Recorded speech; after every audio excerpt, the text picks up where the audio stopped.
Good afternoon, Raiseline. Good afternoon, ma'am. Can you tell me about yourself?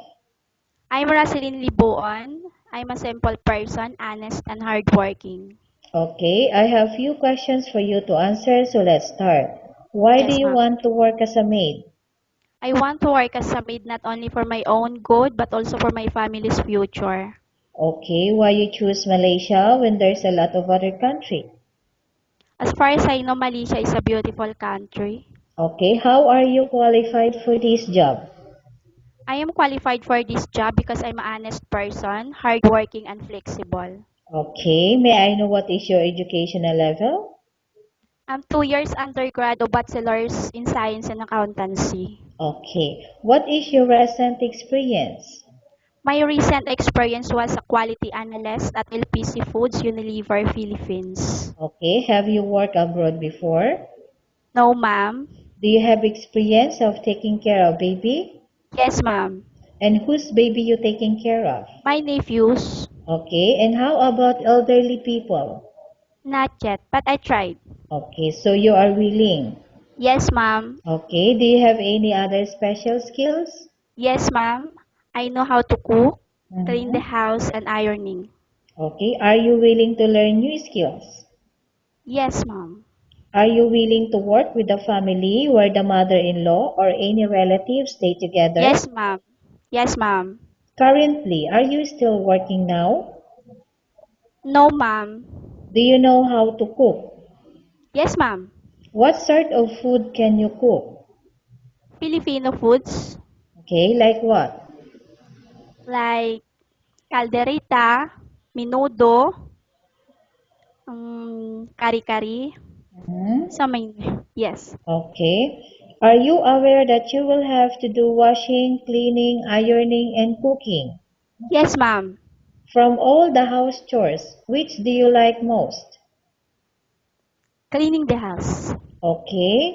You are not allowed to use handphone during working hours. Yes, ma'am, I know. You are only allowed to use handphone after you finish all the works and when going to bed. Yes, ma'am. You are strictly needed to surrender the handphone to your employer in the morning, and your employer will return back to you once you're going to bed. Yes, ma'am.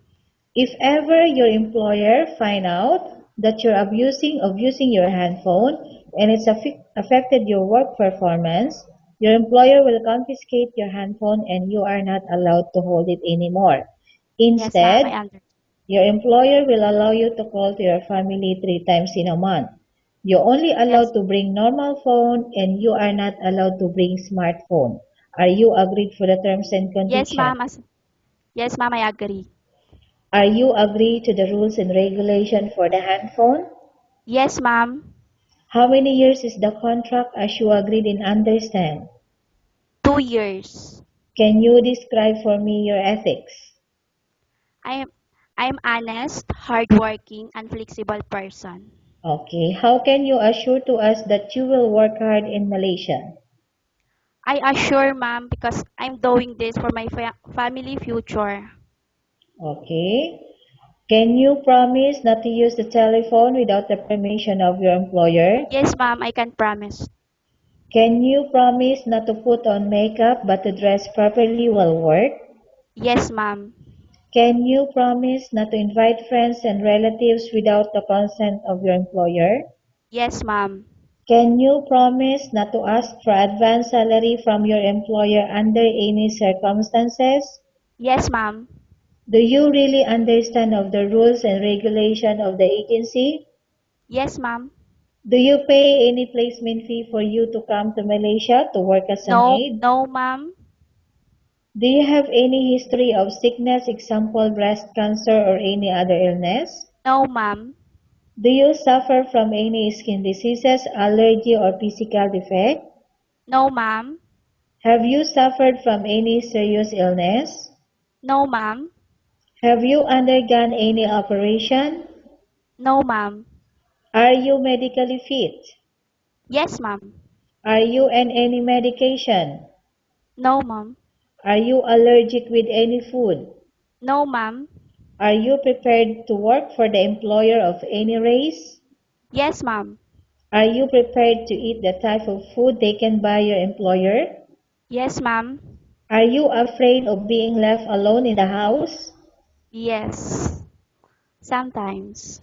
Okay. Are you afraid of dogs or other pets? Sometimes. Okay. What pets? If it's big. Dog. Okay. It's a dog. Okay. Can you promise to work according to instruction from your employer? Yes, ma'am.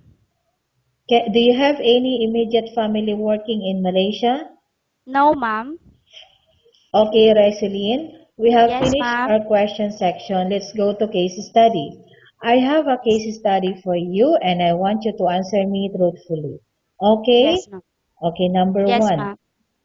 Upon arrival in Malaysia within 6 months, if ever any of your family members passed away, what will you do? Will you continue to work till finish your contract or you will go back? For me, ma'am, I will finish my contract because I'm doing this for my family future. Okay, number two. Tell us about yourself and why do you want to work in Malaysia as domestic helper? I'm Rosalyn Liboon, a simple person, hardworking and honest. I want to work for Malaysia because I want to grow. I want to explore everything what I have. I want to explore my skills and I want to help my family. Okay, Rasilin, what do you Yes, want ma'am. to tell the employer who watching your video right now? One thing I want to tell the employer is, ma'am, choose me because I'm an honest person, hardworking and flexible. Okay, thank you very much, Rasilin. Thank you We so will much, ma'am. update your agency if there's any selection made by the employer. Thank you so much, ma'am.